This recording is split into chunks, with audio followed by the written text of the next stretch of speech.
Hello guys, welcome back to our channel One to Step. Today in this video I'm going to teach you how to fix your Snapchat if it is not playing full video.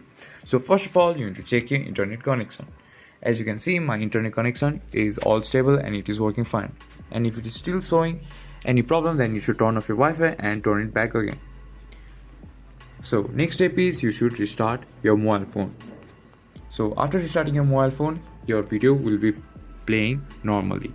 And if it's not, then you should clear cache app of Snapchat by going to your settings on your mobile phone, go to applications and search Snapchat there. After searching Snapchat, go to storage and click on clear data, that is on bottom screen, and clear cache. Then it would be working all fine. And if it is still not working, then you should reinstall Snapchat and install it back again from your App Store or Play Store. Now, with all these stuffs and with all these instructions, your Snapchat would be working all fine and it will play full video on your Snapchat. If you find our video helpful, please leave a like and don't forget to subscribe to our channel. Hit the bell icon button to get updates on our new videos and drop a comment for reviews and more contents like this. Thank you for watching.